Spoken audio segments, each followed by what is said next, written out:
ഇന്നത്തെ അപ്ഡേറ്റ്സ് നമ്മൾ ഇസ്രായേലിൽ നിന്ന് തന്നെ തുടങ്ങാം.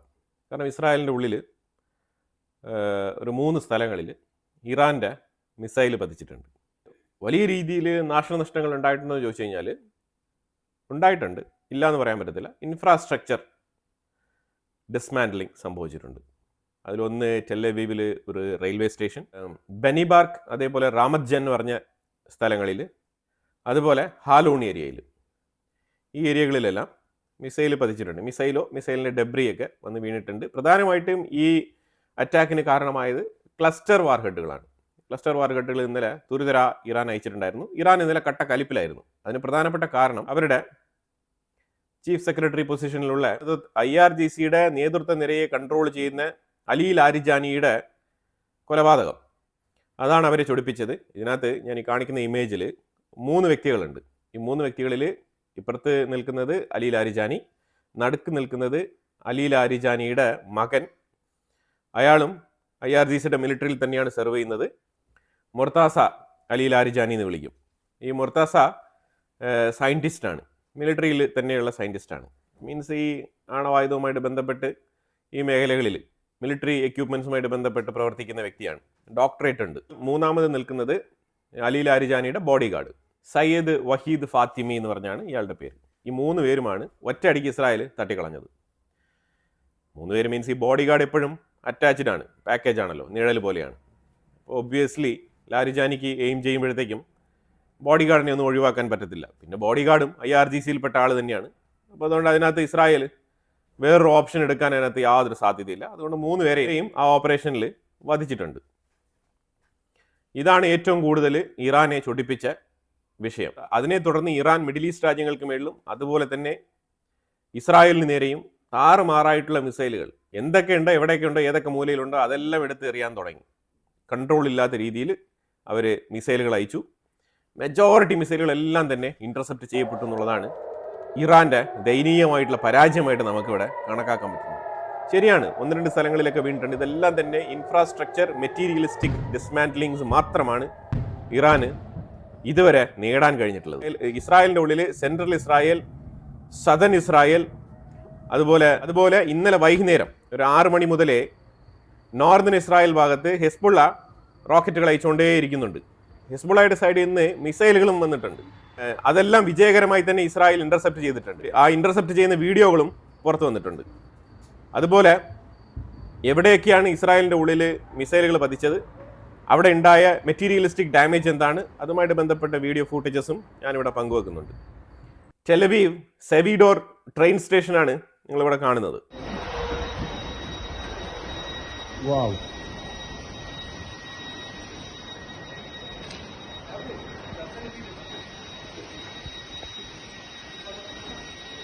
Sure.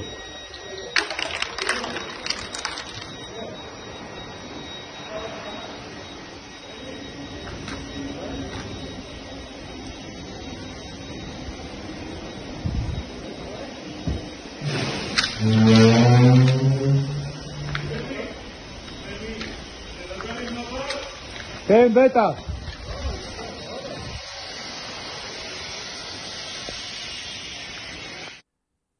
ഇത്തരത്തിലാണ് ഇവിടുത്തെ ഡാമേജുകൾ. ഇതെല്ലാം തന്നെ ഇസ്രായേലിന് റെക്ടിഫൈ ചെയ്യാൻ പറ്റുന്ന ഡാമേജുകളാണ് സംഭവിച്ചുകൊണ്ടിരിക്കുന്നത്.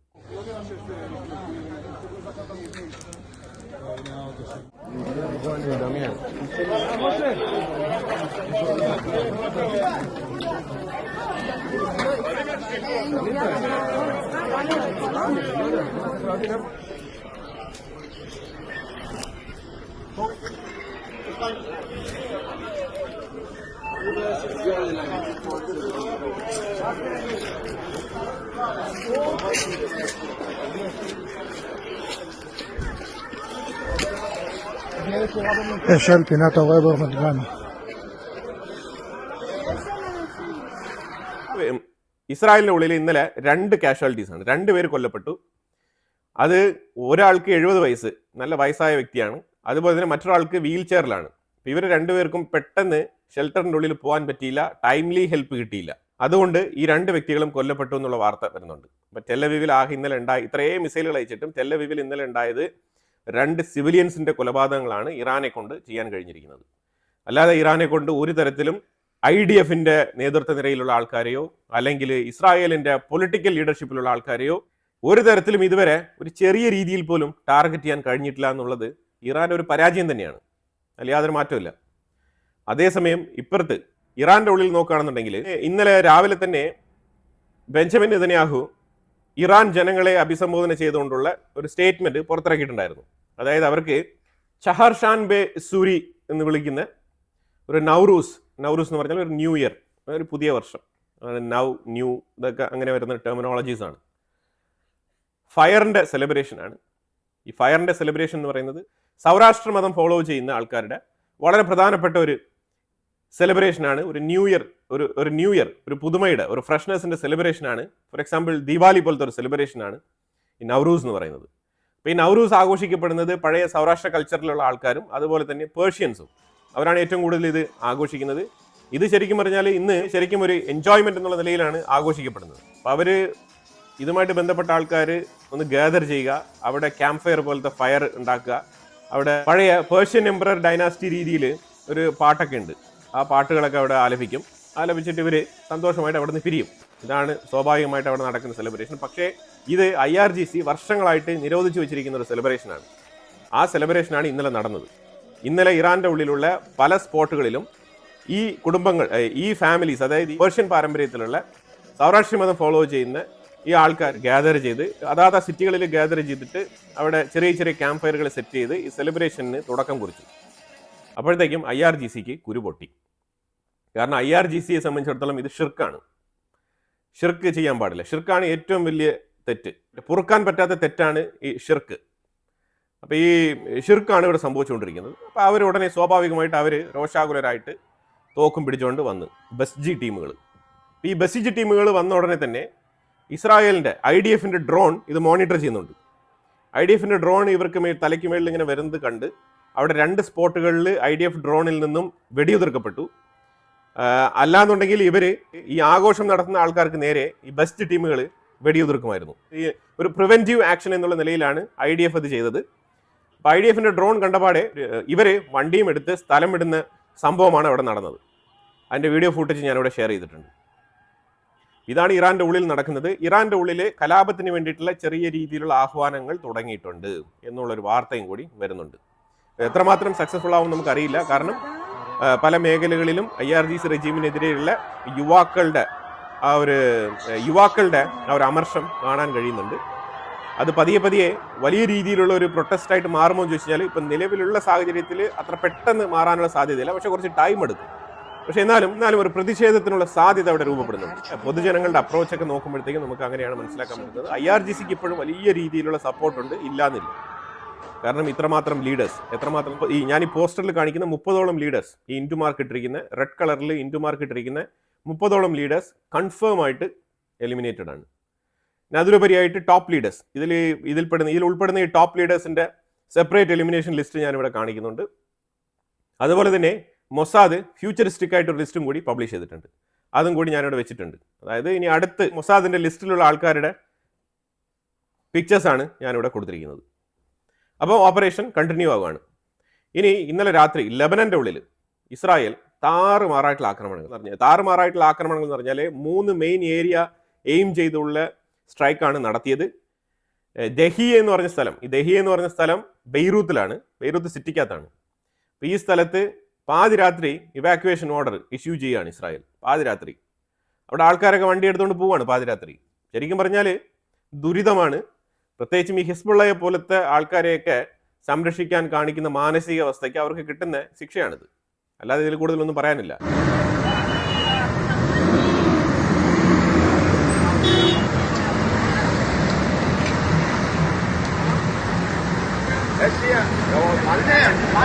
കാരണം ഭീകരവാദിയുടെ കൂടെ ജീവിക്കുമ്പോൾ ഇത്തരത്തിൽ അസ്വസ്ഥമായിട്ടുള്ള ജീവിതമേ നയിക്കാൻ പറ്റുള്ളൂ. അപ്പം അങ്ങനെ പാതിരാത്രി 1 മണിക്കും 2 മണിക്കൊക്കെ വണ്ടി എടുത്തുകൊണ്ട് പോവാണ്. എവിടെയെങ്കിലും ടെൻറ്റ് കിട്ടുമോ, എവിടെയെങ്കിലും കിടന്ന് ഉറങ്ങാൻ പറ്റുമോ എന്നുള്ള രീതിയിൽ. എൻ്റെ അഭിപ്രായത്തിൽ വണ്ടി എടുത്ത് ഫുൾ ടൈം കറക്കം തന്നെയായിരിക്കും. ആ രീതിയിൽ ജനങ്ങൾ അവിടെ നിന്ന് ഇറങ്ങിപ്പോയി. അതിനുശേഷം ഇസ്രായേൽ ടാർഗറ്റ് ചെയ്ത ബിൽഡിങ്ങുകൾ അവിടെ ഉണ്ടായിരുന്നു. ഈ ബിൽഡിങ്ങുകൾ എന്ന് പറഞ്ഞാൽ ഒരെണ്ണം കർദൽ ഹസൻ എന്ന് പറഞ്ഞ ഹിസ്ബുള്ളയുടെ ബാങ്ക് സ്ഥിതി ചെയ്യുന്നതിൻ്റെ ഓപ്പോസിറ്റ് ബിൽഡിംഗ്. കാരണം ഇപ്പോൾ ഇവർ കംപ്ലീറ്റ് സ്റ്റോക്കും കാര്യങ്ങളൊന്നും ഇവർ കർദൽ ഹസൻ എന്ന് പറഞ്ഞ ആ ബാങ്ക് ഇസ്രായേൽ ടാർഗറ്റ് ചെയ്തതുകൊണ്ട് തന്നെ ആ ഫിനാൻഷ്യൽ സ്ഥാപനത്തിൽ ഇതൊന്നും സൂക്ഷിക്കാറില്ല. പകരം അത് ഓപ്പോസിറ്റ് ബിൽഡിങ്ങിലാണ് ഇവരുടെ അക്കോമഡേഷനും അതുപോലെ തന്നെ ഇവരുടെ പണവും കാര്യങ്ങളെല്ലാം ഇവർ സൂക്ഷിക്കുന്നത്. ഇത് ഇസ്രായേൽ കൃത്യമായിട്ട് മോണിറ്റർ ചെയ്തിട്ട് ആ ബിൽഡിങ്ങിനെ തന്നെ ടാർഗറ്റ് ചെയ്ത് അറ്റാക്ക് നടത്തിയിട്ടുണ്ട്.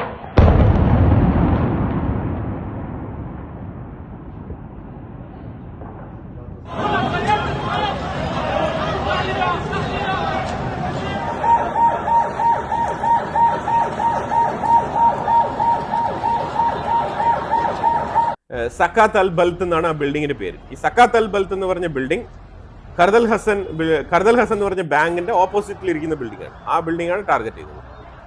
അടിച്ച് പൊട്ടിച്ച് പാളിസാക്കി കൊടുത്തിട്ടുണ്ട്.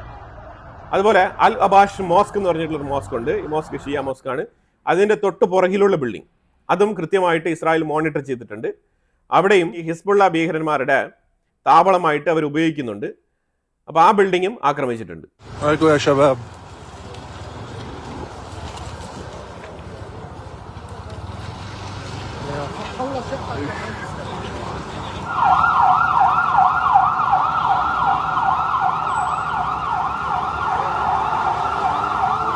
ഫത്തല്ല ബിൽഡിംഗ് എന്നാണ് ആ ബിൽഡിങ്ങിന്റെ പേര്. ഫത്തല്ല ബിൽഡിംഗ്, അതായത് ഈ മോസ്കിന്റെ തൊട്ട് പുറകിലുള്ള ഫത്തല്ല ബിൽഡിങ്ങും ആക്രമിച്ചിട്ടുണ്ട് ഇസ്രായേൽ.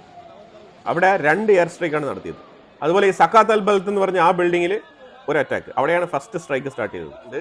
ആ ഏരിയയിൽ തന്നെ ഒരുപാട് ബിൽഡിങ്ങുകൾ ഇവർ പോയിന്റ് ഔട്ട് ചെയ്ത്, അതായത് വിൻഡോ ടാർഗറ്റ് ചെയ്ത് അറ്റാക്ക് നടത്തിയിട്ടുണ്ട്. വിൻഡോ ടാർഗറ്റ് മീൻസ് അറിയാലോ, ഏത് ഫ്ലോറിൽ, ഏത് ഫ്ലാറ്റിൽ, ഏത് ബാൽക്കണി സൈഡിലുള്ള റൂമിലാണ് ഈ ഹിസ്ബുള്ള മെമ്പേഴ്സ് താമസിക്കുന്നത് എന്നുള്ളത് കൃത്യമായിട്ട് മനസ്സിലാക്കിക്കൊണ്ട് അവിടെ ടാർഗറ്റ് ചെയ്ത് അറ്റാക്ക് നടത്തിയിട്ടുണ്ട്. അത് ഡ്രോൺ ആയിക്കോട്ടെ, എയർ സ്ട്രൈക്ക് ആയിക്കോട്ടെ, പ്രിസിഷൻ എന്ന് പറഞ്ഞാൽ അത് പ്രിസിഷൻ തന്നെയാണ്, ഹൈ ആക്യുറസിയാണ്. അതുപോലെ ഇന്നലെ ഇറാന്റെ ഉള്ളിൽ കാസിം എന്ന് പറഞ്ഞ ഒരു വ്യക്തി, കാസിം എന്ന് പറഞ്ഞ് ബസീജ് കമാൻഡോ എലിമിനേറ്റ് ചെയ്യപ്പെട്ടിട്ടുണ്ട്. ഇന്നലെ IDFന്റെ ഡ്രോൺ കംപ്ലീറ്റ് ഈ ബസ്ജി ടീമുകളെ മോണിറ്റർ ചെയ്ത് കംപ്ലീറ്റ് ലൊക്കേഷൻ കാര്യങ്ങളെല്ലാം വിലയിരുത്തി വെച്ചിട്ടുണ്ട്. IRGC ബസ്ജി ടീമുകളുടെ അവസ്ഥ പരിതാപകരമാണ്. ഇറാന്റെ ഉള്ളിൽ ഓടി നടക്കുകയാണ്. കാരണം ഏത് നേരത്ത് എവിടെ നിന്ന് ആക്രമണം വരും എന്ന് അറിയാത്ത ഒരു അവസ്ഥയിലാണ് അവരുടെ കാര്യങ്ങൾ മുന്നോട്ട് പോകുന്നത്. ശരിക്കും ഇറാന്റെ ഉള്ളിൽ അവസ്ഥ എന്ന് പറഞ്ഞാൽ അവരുടെ എത്ര ലീഡേഴ്സ്, ഞാൻ ഈ വെച്ച ലിസ്റ്റ് നിങ്ങൾ കണ്ടില്ലേ, ഇത്രമാത്രം ടോപ്പ് ലെവലിലുള്ള ലീഡേഴ്സാണ്. IRGCയുടെ മുൻനിരയിലുള്ള ആൾക്കാരെയാണ് ഇസ്രായേൽ എലിമിനേറ്റ് ചെയ്തിരിക്കുന്നത്. ഐഡിയോളജിക്കൽ മിലിറ്ററി ട്രൂപ്പ് കൊണ്ടുപോകുന്ന വ്യക്തികളാണ്. പ്രത്യക്ഷത്തിൽ ഈ ജിഹാദിന്റെ ആൾക്കാരാണ്. ഇവർക്ക് ഈ IRGC കീഴിൽ ഇറാന്റെ സ്റ്റേറ്റ് മിലിറ്ററി വേറെ ഉണ്ട്. ഈ IRGC ഇവരുടെ ഇറാന്റെ മിലിറ്ററി ഡീവിയേഷൻസ് എന്ന് പറയുന്നത് രസകരമായിട്ടുള്ള ഒരു സെറ്റപ്പാണിത്. അത് കുറച്ചുകൂടെ ഡീപ്പായിട്ട് നോക്കിയാൽ മാത്രമേ അത് മനസ്സിലാക്കാൻ പറ്റുള്ളൂ. മൊത്തത്തിൽ ഇപ്പോൾ IRGC എന്ന് പറയുന്നത് കൊണ്ട് ഞാൻ IRGC എന്ന് പറയുന്നതേ ഉള്ളൂ. IRGC മാത്രമല്ല, ഈ ബസ്ജി ടീമുകൾ വേറൊരു സെക്ഷനാണ്. അതുപോലെ തന്നെ ഇറാന്റെ ഇന്റർണൽ സെക്യൂരിറ്റി നോക്കുന്നത് വേറൊരു സെക്ഷനാണ്. ഇന്റലിജൻസ് തന്നെ ഇവർക്ക് ആ രാജ്യത്തിനുള്ളിൽ 2 ഇന്റലിജൻസ് ഉണ്ട്. അപ്പം അത്തരത്തിൽ ഒരു 30ഓളം സംഘടനകൾ കൂടിച്ചേർന്നതാണ് ഈ IRGC. അത് ഞാൻ വേറൊരു സമയത്ത് അതുമായിട്ട് ബന്ധപ്പെട്ട ഡീറ്റെയിൽഡ് എക്സ്പ്ലനേഷൻ ഞാൻ തരാം. അതിന് സെപ്പറേറ്റ് വീഡിയോ ചെയ്യേണ്ടി വരും. അപ്പോൾ ഇതിനകത്ത് മൾട്ടിപ്പിൾ ലേയേഴ്സ് ഉണ്ട്. അപ്പോൾ ഇതിന് ടോപ്പ് ലെവലിലുള്ള ലീഡേഴ്സിനെയാണ് ഇപ്പം ഇസ്രായേൽ ടാർഗറ്റ് ചെയ്ത് അവരെ എലിമിനേറ്റ് ചെയ്തുകൊണ്ടിരിക്കുന്നത്. ഇനിയും കുറേ എണ്ണങ്ങളുണ്ട്. അപ്പോൾ അതുകൊണ്ട് അതിൻ്റെയൊക്കെ ബലത്തിലാണ് ഇറാൻ ഞങ്ങൾ വീണ്ടും നേതാക്കളെ തിരഞ്ഞെടുക്കും എന്നൊക്കെ പറഞ്ഞുകൊണ്ടിരിക്കുന്നത്. CNN ട്രംപിൻ്റെ അപ്രൂവൽ റേറ്റ്, അതായത് അമേരിക്ക ഇറാനെ ആക്രമിക്കുന്നതുമായിട്ട് ബന്ധപ്പെട്ട് ട്രംപിൻ്റെ അപ്രൂവൽ റേറ്റ് 89% അമേരിക്കൻസ് ശരിവെച്ചിട്ടുണ്ട്. ട്രംപിന് വലിയൊരു ഊർജ്ജമാണ് ഇത് നൽകുന്നത്. ഇന്റലിജൻസ് വിഭാഗത്തിൽ ആന്റി ടെററിസം വിങ്ങിൽ പണിയെടുക്കുന്ന ജോസഫ് കെന്റ്, ഈ പുള്ളിക്കാരൻ റിസൈൻ ചെയ്തിട്ടുണ്ട്. എന്തുകൊണ്ടാണ് ഈ ഒരു യുദ്ധസമയത്ത് റിസൈൻ ചെയ്തെന്ന് പറഞ്ഞാൽ അമേരിക്കയുടെ ഇറാന് മേലുള്ള ആക്രമണത്തിനെ തുടർന്നാണ്, അതിനെ കാരണമായിട്ട് കാണിച്ചുകൊണ്ടാണ് പുള്ളിക്കാരൻ റിസൈൻ ചെയ്തിരിക്കുന്നത്. യഥാർത്ഥ പ്രശ്നം എന്താണ്, എന്തുകൊണ്ടാണ് പുള്ളിക്കാരൻ റിസൈൻ ചെയ്തത് എന്നുള്ളതിൻ്റെ വിവരം തുൾസി ഗബാർഡ് തന്നെ പുറത്ത് പറഞ്ഞിട്ടുണ്ട്. തുൾസി ഗബാർഡ് പറഞ്ഞിരിക്കുന്നത്, ഈ വ്യക്തി മാസങ്ങൾക്ക് മുന്നേ ഇറാനെ ആക്രമിക്കാൻ വേണ്ടിയിട്ട് പ്രേരണ നടത്തിക്കൊണ്ടിരുന്ന വ്യക്തിയാണ്. അയാൾ ഇറാനെതിരെ എഴുതി കുറിച്ച കുറിപ്പ് ഡൊണാൾഡ് ട്രംപ് ഇന്നെടുത്ത് പോസ്റ്റ് ചെയ്തിട്ടുണ്ട്. ഇറാനെ അറ്റാക്ക് ചെയ്യണമെന്ന് പുള്ളിക്കാരൻ എഴുതിയത്. പിന്നീട് എന്തുകൊണ്ടാണ് ഇപ്പോൾ ഇയാൾ റിസൈൻ ചെയ്തെന്ന് പറഞ്ഞാൽ, ഈ ഇറാനുമായിട്ട് ബന്ധപ്പെട്ട വിഷയത്തിൽ ഇയാളെ ടീമിൽ ഉൾപ്പെടുത്തിയില്ല, ഇയാളുമായിട്ട് കൂടിക്കാഴ്ചകൾ നടത്തിയിട്ട് ഇയാൾ ശരിക്കും പറഞ്ഞാൽ ഡബിൾ ഫേസ് ആണ്. അങ്ങോട്ടും ഇങ്ങോട്ടും ഡൗട്ട്ഫുൾ ആയിട്ട് തോന്നിയത് കൊണ്ടാണ് പുള്ളിക്കാരനുമായിട്ട് കാര്യങ്ങളൊന്നും ഡീൽ ചെയ്യാത്തത്. കാരണം ഇയാൾ ഇപ്പോൾ ഈ ഇടയായിട്ട് സീക്രട്ട് മെയിൻറ്റെയിൻ ചെയ്യുന്നതിൽ വീഴ്ച വരുത്തുന്നുണ്ട്. അപ്പോൾ അതുകൊണ്ട് ഇയാളുമായിട്ട് ഇൻ്റലിജൻസ് തലത്തിലുള്ള കാര്യങ്ങളൊന്നും തന്നെ ട്രംപ് അഡ്മിനിസ്ട്രേഷൻ ചർച്ച നടത്തുന്നില്ല, ഇയാളെ മീറ്റിങ്ങിൽ ഉൾപ്പെടുത്തുന്നില്ല. അപ്പോൾ ഇയാൾ ഒരു അവഗണന ഫീൽ ചെയ്തു, അങ്ങനെ ഒരു ഐസൊലേഷൻ ഫീൽ ചെയ്തത് കൊണ്ടാണ് ഇനി ഇവിടെ തുടരേണ്ടതുണ്ടോ എന്നുള്ള രീതിയിൽ റിസൈൻ ചെയ്തത്. അത് അയാളുടെ പേഴ്സണൽ ആയിട്ടുള്ള കാര്യമാണ്. അതിന് വേണ്ടിയിട്ട് അയാൾ ഈ ഒരു ഓപ്പർച്യൂണിറ്റി ഉപയോഗിച്ച് ഇറാനെതിരെ, അതായത് ഇറാനെതിരെ ആക്രമണം നടത്തുന്നത് കൊണ്ട് അതിൽ പ്രതിഷേധിച്ചുകൊണ്ട് റിസൈൻ ചെയ്തതുപോലെയുള്ള ഒരു നാടകമാണ് പുള്ളിക്കാരൻ ഇവിടെ വരുത്തി തീർത്തത് എന്നാണ് തുൾസി ഗബ്ബാർഡ് ഇതുമായിട്ട് ബന്ധപ്പെട്ട എക്സ്പ്ലനേഷൻ കൊടുത്തിരിക്കുന്നത്. അപ്പോൾ ട്രംപ് വളരെ ശക്തമായി തന്നെ മുന്നോട്ട് പോവുകയാണ് ഇറാനെതിരെ, അടിച്ചു ഒതുക്കാനാണ് പ്ലാൻ. അതോടൊപ്പം പുതിയ ലിസ്റ്റുമായിട്ട് ഇസ്രായേലും രംഗത്തുണ്ട്. ഇസ്രായേൽ വലിയൊരു ബലമാണ് അമേരിക്കയ്ക്ക് നൽകുന്നത്, ചെറിയ രീതിയിലല്ല. കാരണം ഈ യൂറോപ്യൻ രാജ്യങ്ങളെല്ലാം കൂടി ചേർന്നാൽ തന്നെയും ഒരു ചുക്കും ചെയ്യാൻ പോകുന്നില്ല. അവരൊക്കെ അമേരിക്കയെ ഇങ്ങനെ പ്രോത്സാഹിപ്പിച്ചുകൊണ്ട് വെറും വെർബൽ സ്റ്റേറ്റ്മെന്റുകളിലൂടെ മാത്രം അവർക്ക് അമേരിക്കയ്ക്ക് പിന്തുണ നൽകാൻ സാധിക്കുകയുള്ളൂ. അതങ്ങനെ തന്നെയാണ് മുൻകാലങ്ങളിലും തെളിയിച്ചിട്ടുള്ളത്. പക്ഷേ ഇസ്രായേൽ അങ്ങനെയല്ല. ഇസ്രായേൽ അമേരിക്കയുടെ ഒരു ബാക്ക് ബോണാണ് ഈ യുദ്ധത്തിൽ. ഇസ്രായേൽ അടിച്ച് തവിട് പൊടിയാക്കി കൊടുക്കുകയാണ് ഇറാനെ, നിരത്തിയിട്ടുണ്ട്. ഇറാൻ ആയിക്കോട്ടെ, അതേപോലെ ലെബനാൻ ആയിക്കോട്ടെ, രണ്ട് സ്റ്റേറ്റുകളിലുമുള്ള പല നഗരങ്ങളും ഏതാണ്ട് സ്കെലറ്റൽ സിസ്റ്റമായിട്ട് മാറിയിട്ടുണ്ട് ഇപ്പോൾ. ആ രീതിയിലാണ് ഇസ്രായേലിൻ്റെ അറ്റാക്ക്. പിന്നെ ഈ ഇസ്രായേലിൻ്റെ ഉള്ളിൽ നടന്ന ആക്രമണങ്ങളെക്കുറിച്ചായിരിക്കും പൊതുവെ ഇന്ന് മാധ്യമങ്ങളിൽ ചർച്ച ചെയ്യപ്പെടാൻ പോകുന്നത്. കാരണം ടെല്ലവീവിൽ സാവിഡോർ റെയിൽവേ സ്റ്റേഷനിലൊക്കെ മിസൈൽ പതിച്ചിട്ടുണ്ടേ. അപ്പോൾ അതൊക്കെ ആഘോഷിക്കാൻ കിട്ടുന്ന അവസരങ്ങളാണ്. അപ്പോൾ തീർച്ചയായിട്ടും മാധ്യമങ്ങൾ അതെടുത്ത് ആഘോഷിക്കും. പക്ഷേ ഇതിനകത്തൊരു കാര്യം മനസ്സിലാക്കേണ്ടത്, ഞാൻ കാണിച്ച ഫൂട്ടേജ് ഇതാണ് അവിടുത്തെ ഡാമേജിൻ്റെ അവസ്ഥ. അല്ലാതെ ഈ മാധ്യമങ്ങൾ പറയുന്നത് പോലെ വലിയ ഡാമേജ് ഒന്നും അവിടെ സംഭവിച്ചിട്ടില്ല. ഇതാണ് യാഥാർത്ഥ്യം. നമുക്ക് റിയൽ ടൈം പിക്ചർ നോക്കുമ്പോൾ അങ്ങനെയാണ് നമുക്ക് മനസ്സിലാക്കാൻ പറ്റുന്നത്. അത് ലൈഫ് ലോസ് എന്ന് പറഞ്ഞാൽ 2 പേർക്ക് ജീവൻ നഷ്ടപ്പെട്ടിട്ടുണ്ട് ഇന്നലത്തെ ഇറാന്റെ ആക്രമണത്തിൽ. അത് ഒരാൾക്ക് 70 വയസ്സ്, മറ്റൊരാൾ വീൽ ചെയറിലുമാണ്. കൃത്യ ടൈമിൽ സൈറൻ അലേർട്ട് കൊടുക്കപ്പെടുന്നുണ്ട്. ജനങ്ങളെല്ലാം തന്നെ ബങ്കറിൻ്റെ ഉള്ളിൽ സേഫ് ആയിട്ട് പോകുന്നുണ്ട്. ഇനിയും അതായത് ഇത്രത്തോളം ഇമ്പോർട്ടൻ്റ് ആയിട്ടുള്ള ലീഡേഴ്സിന്റെ ജീവൻ നഷ്ടപ്പെട്ടിട്ട് പോലും ഇപ്പോഴും ഇറാൻ പറഞ്ഞുകൊണ്ടിരിക്കുന്നത് ഞങ്ങൾ വളരെ സാമ്പിൾ ആയിട്ടുള്ള, അതായത് ഞങ്ങളുടെ അടുത്തുള്ള പഴയ സ്റ്റോക്കുകളിൽ നിന്നാണ് ഞങ്ങൾ ഉപയോഗിക്കുന്നത്, ഫ്രഷ് ആയിട്ടുള്ള പുതിയ മോഡേൺ മിസൈലുകൾ ഞങ്ങളുടെ അടുത്തുണ്ട്, അത് ഞങ്ങൾ അയക്കാനിരിക്കുന്നതേ ഉള്ളൂ എന്നൊക്കെയുള്ള ഡയലോഗുകളാണ് ഇറാന്റെ സൈഡിൽ നിന്ന് വരുന്നത്. ഞാൻ ചോദിക്കുന്നത്, ടോപ്പ് ലീഡർ ആയിട്ടുള്ള ആയത്തുൽ അലി ഖമനേയിയെ വധിച്ചു, ലാരിജാനി തീർന്ന്, മുജ്തബ ഖമനേയി എണ്ണീറ്റ് നടക്കാൻ പറ്റുന്നില്ല, കോമയിലൊക്കെയാണെന്നാണ് പറയുന്നത്. ഇതിലുപരിയായിട്ട് ഞാൻ ഈ ലിസ്റ്റിൽ കാണിച്ച ഇത്രത്തോളം IRGCയുടെ ടോപ്പ് കമാൻഡേഴ്സ് കൊല്ലപ്പെട്ടിട്ടുണ്ട്. ഇനി പുതിയ ലിസ്റ്റും കൂടി പബ്ലിഷ് ചെയ്തിട്ടുണ്ട്. ഇസ്രായേൽ ആണെങ്കിൽ തുരുതര ഇറാന്റെ എയർ സ്പേസിൽ വട്ടമിട്ട് പറക്കുകയാണ്, പല വേവ് ഓഫ് അറ്റാക്കുകൾ നടത്തിക്കൊണ്ടിരിക്കുകയാണ്. തെഹ്റാൻ എന്ന് പറഞ്ഞ നഗരം ആക്രമണ പുക കൊണ്ട് മൂടിയിട്ട് പൊടിപടലങ്ങൾ നിറഞ്ഞ് കണ്ണു കാണാൻ പറ്റാത്ത അവസ്ഥയിലിരിക്കുകയാണ് തെഹ്റാൻ നഗരം. എന്നിട്ടും നിങ്ങൾ എന്തുകൊണ്ട് നിങ്ങളുടെ ടോപ്പ് ലെവലിലുള്ള സൊഫിസ്റ്റിക്കേറ്റഡ് ആയിട്ടുള്ള മിസൈലുകൾ എടുത്ത് പ്രയോഗിക്കുന്നില്ല എന്ന് ചോദിച്ചു കഴിഞ്ഞാൽ എനിക്കറിയത്തില്ല. അത് ഇറാന്റെ സ്പോക്സ് പേഴ്സണിന് മാത്രമേ അതറിയാൻ പറ്റത്തുള്ളൂ. ഞങ്ങളുടെ അടുത്ത് ഹെവി പേലോഡുള്ള മിസൈൽസ് ഒക്കെ ഉണ്ട്, എന്നാൽ പിന്നെ നിങ്ങൾ പൂഴ്ത്തി വെച്ചോ. ഇനിയിപ്പോൾ നിങ്ങൾ മൊത്തത്തിൽ നശിക്കുന്നത് വരെ അത് പൂഴ്ത്തി വെച്ചിട്ട് ഞങ്ങളുടെ അടുത്ത് ഉണ്ട് എന്ന് പറഞ്ഞുകൊണ്ടിരിക്കാനേ നിങ്ങളെ കൊണ്ട് പറ്റുള്ളൂ എന്നാണ് മനസ്സിലാക്കാൻ പറ്റുന്നത്. ഇത് ഞാൻ പറയുന്ന ഒരു ഫാക്റ്റാണ്. ഇറാൻ ആൾമോസ്റ്റ് അവർ ഡൺ ആണ്, അതാണ് മനസ്സിലാക്കാൻ പറ്റുന്നത്. ഈ മിസൈൽ വിടുക എന്നുള്ളത് മാത്രമാണ് അവരുടെ കയ്യിലുള്ള ഒരേ ഒരു സൊല്യൂഷൻ, ഒരു പോം വഴി. അതാണ് അവർ ചെയ്തുകൊണ്ടിരിക്കുന്നത്.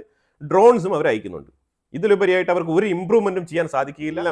സ്വാഭാവികമായിട്ട് ലാൻഡ് ഏരിയ ആക്രമണങ്ങൾ നടത്തി കൃത്യമായിട്ട് വൃത്തിയായിട്ട് അതെല്ലാം അടിച്ച് നിരപ്പാക്കി കഴിഞ്ഞാൽ സ്ട്രേറ്റ് ഓഫ് ഹോർമോസ് വളരെ എളുപ്പത്തിൽ തന്നെ അമേരിക്കയ്ക്ക് കൈക്കലാക്കാൻ പറ്റും. ഇന്ന് ലിൻസി ഗ്രഹാം ഒരു ദൃശ്യമാധ്യമത്തിന് കൊടുത്ത ഇന്റർവ്യൂവിൽ പറയുകയാണ്, 100% ഇൻകം വരുന്നത് കാർഗ് ഐലൻഡിൽ നിന്നാണ്. ഈ കാർഗ് ഐലൻഡ് എങ്ങനെയെങ്കിലും പിടിച്ചെടുക്കണമെന്ന് തന്നെയാണ് അമേരിക്കയുടെ ട്രംപ് അഡ്മിനിസ്ട്രേഷന്റെ തീരുമാനം. അത് ഉറച്ച തീരുമാനമാണ്. അതിനുവേണ്ടി തന്നെയാണ് അവർ മുന്നിട്ടിറങ്ങിയിരിക്കുന്നത്. അത് വളരെ സേഫ് ആയിട്ട് തന്നെ, അത് അടിച്ച് നശിപ്പിക്കാതെ തന്നെ കാർഗ് ഐലൻഡ് അമേരിക്ക പിടിച്ചെടുക്കാനാണ് ശ്രമിക്കുന്നത്. അപ്പോൾ അതിനു വേണ്ടിയിട്ടുള്ള മുന്നൊരുക്കങ്ങളും തയ്യാറെടുപ്പുകളും നടത്തി. അതുപോലെ അമേരിക്കൻ വാർഷിപ്പുകൾക്ക് ഒരു തരത്തിലുള്ള ഇമ്പാക്റ്റും അവിടെ ഉണ്ടാവില്ല എന്നുള്ളത് ഉറപ്പുവരുത്തിക്കൊണ്ട് മാത്രമേ അമേരിക്ക അവിടെ ഇറങ്ങുള്ളൂ. അതിനെക്കുറിച്ച് ടൈം എടുക്കും. ആ ടൈം ലൈനാണ് ഇപ്പോൾ എടുത്തുകൊണ്ടിരിക്കുന്നത്. ആ ടൈം ലൈനിലാണ് അമേരിക്ക പിൻവാങ്ങി, ട്രംപ് മുന്നോട്ട് പോകുന്നില്ല, മടിക്കുന്നു, പിന്നോട്ട് വലിയുന്നു എന്നൊക്കെ പറഞ്ഞിട്ടുള്ള ഫേക്ക് നറേറ്റീവുമായിട്ട് പല മാധ്യമങ്ങളും അടിച്ചിറക്കുന്നത്. ഇറങ്ങിയ അമേരിക്കയ്ക്കും അമേരിക്കൻ സോൾജേഴ്സിനും വളരെ വ്യക്തമായിട്ട് അറിയാം എപ്പം ഏത് സമയത്ത് ചെയ്യണം. അവര് ഇതുപോലത്തെ സിമിലർ ഓപ്പറേഷൻസ് പലതും ഇതിനു മുമ്പ് നടപ്പിലാക്കിയിട്ടുണ്ട്. അപ്പൊ അതുകൊണ്ട് നമുക്ക് കാത്തിരുന്ന് കാണാം. നമ്മൾ ഇറാനെയോ അല്ലെങ്കിൽ അമേരിക്കയോ അനുകൂലിച്ചിട്ടോ അല്ലെങ്കിൽ അവരെ വെറുപ്പിച്ചിട്ടോ ഒന്നുമല്ല കാര്യങ്ങൾ പറയുന്നത്. ഇത് യാഥാർത്ഥ്യമാണ്, ഫാക്റ്റാണ്. കാരണം ഇത്രമാത്രം ലീഡേഴ്സ് അവിടെ കൊല്ലപ്പെട്ടിട്ടും ഇറാൻ എന്തുകൊണ്ട് ഇപ്പോഴും സൊഫിസ്റ്റിക്കേറ്റഡ് ആയത് ഞങ്ങളുടെ അടുത്ത് ഉണ്ടെന്ന് പറഞ്ഞുകൊണ്ടിരിക്കുന്നത്? ഉണ്ടെങ്കിൽ അങ്ങ് എടുത്ത് പ്രയോഗിച്ചൂടെ? ഇത് ന്യായമായിട്ട് ഏതൊരു സാധാരണക്കാരനും തോന്നുന്ന ഒരു ചിന്തയല്ലേ? ഇനിയും നിങ്ങൾ ഈ ആയുധങ്ങൾ പൂഴ്ത്തി വെച്ചിട്ട് ഞങ്ങളുടെ അടുത്ത് ഉണ്ടെന്ന് പറഞ്ഞിട്ട് എന്ത് കാര്യമാണുള്ളത്? നിങ്ങൾക്ക് ധൈര്യം ഉണ്ടെങ്കിൽ നിങ്ങൾ സ്റ്റേറ്റ്മെന്റ് ഒക്കെ മാറ്റി വെച്ചിട്ട്, ഭയങ്കര ബ്രേവ് ഡയലോഗ്, മോക്കിംഗ് ഡയലോഗ് ഒക്കെ മാറ്റി വെച്ചിട്ട് നിങ്ങൾ യഥാർത്ഥത്തിൽ കളത്തിലിറങ്ങൂ, ഇറങ്ങി അടിച്ച് ജയിക്കൂ. എന്നാലല്ലേ നിങ്ങൾ പറയുന്ന സ്റ്റേറ്റ്മെന്റുകൾക്ക് എന്തെങ്കിലുമൊക്കെ വാലിഡിറ്റി വരുള്ളൂ. അപ്പോൾ എന്തായാലും വളരെ ഇമ്പോർട്ടൻ്റ് ആയിട്ടുള്ള കീ അപ്ഡേറ്റ്സ് ആണ് നമ്മൾ പങ്കുവച്ചത്. ശരിക്കും പറഞ്ഞാൽ ഇന്നലെ ചൊവ്വാഴ്ച ഈവനിങ് മുതൽ ബുധനാഴ്ച ഏർലി മോർണിംഗ് വരെ നടന്ന സംഭവങ്ങളാണ് ഞാൻ ഈ വീഡിയോയിൽ ഉൾപ്പെടുത്തിയിരിക്കുന്നത്. അപ്പോൾ ഇതിനെക്കുറിച്ചുള്ള അഭിപ്രായങ്ങൾ കമന്റ് ബോക്സിൽ രേഖപ്പെടുത്തുക. കൂടുതൽ വാർത്തകളുമായിട്ട് അടുത്ത വീഡിയോയിൽ വരാം. Thank you so much.